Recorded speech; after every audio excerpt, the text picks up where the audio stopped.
Welcome to another edition of the Hoop Scoop. I'm Jared Johnson. I'm joined by the Mighty Joe Yeager. Hey, Mighty Joe, how you doing, man? Well, doing real good, Jared. How you doing? I'm good, and man, I tell you who else is doing good is the Big 12.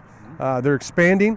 4 new teams for this season coming up, of course, this school year, and then the big talk, big news, the big bombshell that finally dropped was we knew about Colorado, but Arizona, Arizona State, and Utah, all 4 of them are coming from the Pac-12 to the Big 12 starting in 2024.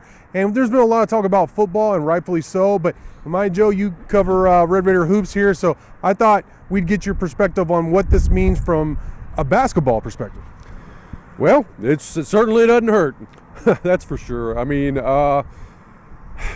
obviously, adding Arizona is a big thing. Yeah. You could probably classify Arizona as a baby blue blood. Yeah. They did win a national title under Lute Olson. And they've had basically, Lute Olson came around in 1983. And ever since that point, Arizona basketball has been either elite or borderline elite. They've been really, really good. I mean, it's them, Gonzaga, and UCLA, the best 3 basketball programs west of the Plains. Yeah. So you're adding those guys, and that's a big deal. Now, one thing, they have not been to the Final Four since Lute Olson left, since he retired. Yeah. Wow. So, I mean, now they've made it to the Elite 8, I believe maybe 3 times, maybe 4, which is pretty dang good, but they haven't crashed through lately. So, they've been very good, but they haven't been quite as good as they were under Lute Olson. Nevertheless, not an easy out for anybody, and they're going to be a challenger for the Big 12 title most years, I think.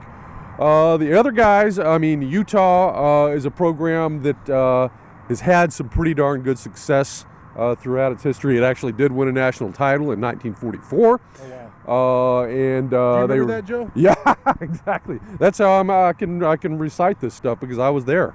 And now you may even remember when they were the national runner-up in 1988. I think they had Keith Van Horn, lost to Kentucky, I believe it was. Okay. I believe it was. I'm not sure about that, but yeah. So, this is a program, they've been to the NCAA tournament an awful lot. Very competitive program, 15,000 seat arena. Wow. And Utah is a pretty much basketball crazy state. So it's another good addition. Now, Arizona State and Colorado are sort of the also-rans in this thing. Arizona State has just really never done a whole lot in basketball. I mean, they've had a moment here and there, but they have not been on Texas Tech's level, really, to be perfectly honest. Never been to the Final Four. Colorado, at points in the past, very good, but it's been a while. However, their current coach right now, Tad Boyle, has been there 13 seasons, and he's quietly done a pretty darn good job. He's had them in the NCAA tournament several times, and they're not going to be any pushovers either. So, I mean, altogether, you're not adding any bums or scrubs or anything like that. These are all legitimate basketball programs. Arizona is at the top of the stack. I think Arizona State is at the bottom. But nevertheless, you've strengthened the conference somewhat by adding these 4 teams.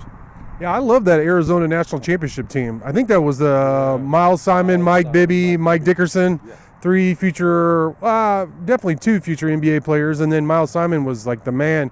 And they were actually underdogs that year. They weren't expected to win it all. And I think they knocked off 3 4, but at least 3 number 1 seeds that year. And it was a great run, and they were exciting to watch. So I'm very excited about all of them, but obviously specifically Arizona joining the conference. This should be just a crazy basketball, the best basketball conference in the country, and should be a lot of fun to cover and watch and see how it unfolds. But Mighty Joe, great stuff from you as always.